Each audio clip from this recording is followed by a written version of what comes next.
Mr. President, The Republican leader. I ask consent that further proceedings on the quorum call be dispensed with. Without objection. For this 117th Congress, the American people chose an evenly split Senate, 50 Republicans and 50 Democrats. With the election of Vice President Harris, that means the Democratic leader will act as majority leader. So I want to congratulate my colleague from New York.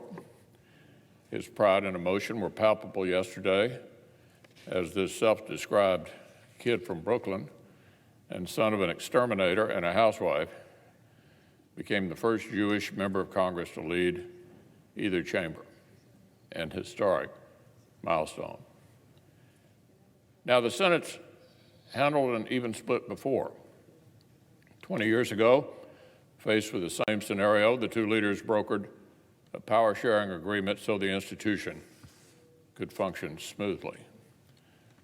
The Democratic leader and I are discussing a similar agreement now. I've been heartened to hear my colleague say he wants the same rules from the 2000s to apply today. Because certainly 20 years ago, there was no talk, none whatsoever, of tearing down longstanding minority rights on legislation.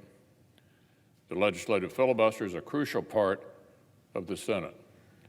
Leading Democrats like President Biden himself have long defended it. Democrats themselves just spent 6 years using it literally to block bills from Senator Tim Scott's police reform to coronavirus relief.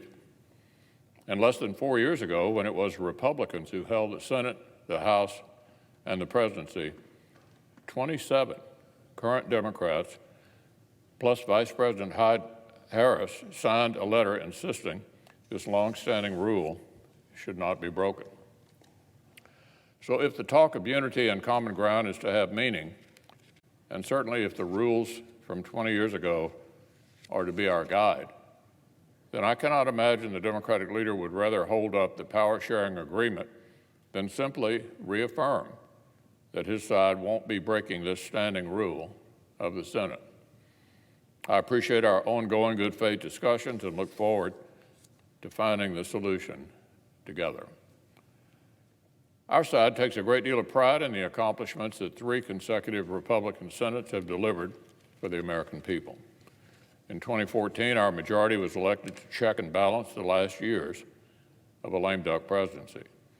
In 2016, we were reelected to help ignite a real all-American economic comeback, rebuild and modernize our military, and fight for the forgotten corners of our country. Together with the Trump administration and a Republican House, we did just that. In 2018, we were rehired again on those strong results, especially the historic job market for American workers and our commitment to the judiciary. And now, even as voters choose President Biden for the White House, they simultaneously shrunk Democrats' House majority and elected this evenly divided Senate. The 2020 election was far from a sweeping mandate for ideological transformation as any election we've seen in modern history.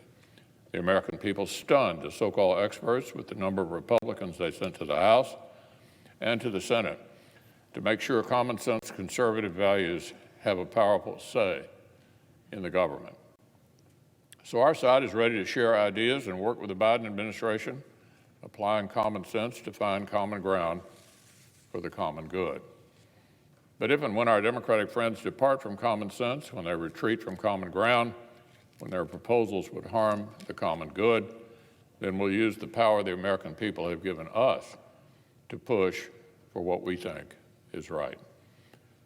On the Biden administration's very first day, it took several big steps in the wrong direction. The president re-entered the failed Paris Climate Agreement, a terrible bargain that would set us up to self-inflict major economic pain on working American families with no assurance that China or Russia would honor their commitments. In fact, the U.S. has already been reducing carbon emissions, while China and other nations in the agreement have kept increasing theirs. Rejoining will just set us up to kill American jobs while our competitors continue to roar on by. The President also unilaterally canceled the Keystone XL pipeline.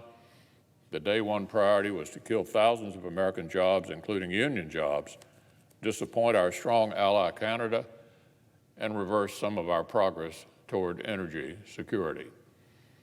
This is a project that the Liberal Canadian government and Prime Minister Trudeau support, an investment in North American energy. Even the Obama State Department concluded it would not harm the climate. But because canceling a pipeline project just feels like the green thing to do, the new administration killed all these jobs. This was not the day one the American workers deserved. The new administration has also sketched out a massive proposal for blanket amnesty that would gut enforcement of American laws while creating huge new incentives for people to rush here illegally at the same time. This kind of failed approach will invite another humanitarian crisis on our border and privilege powerful interests ahead of American workers. And for all the talk about norms within government, last night brought a truly unprecedented move at the National Labor Relations Board. The President fired the board's independent general counsel almost a year before the end of his term. Even left-wing activists call the unprecedented move aggressive. Now, it's still early, Mr. President. There's still plenty of time for President Biden to remember that he does not owe his election to the far left. The President can and should refocus his administration on creating good-paying American jobs, not sacrificing our people's livelihoods to liberal symbolism. Senate Republicans will be ready, willing, and eager to help make that happen.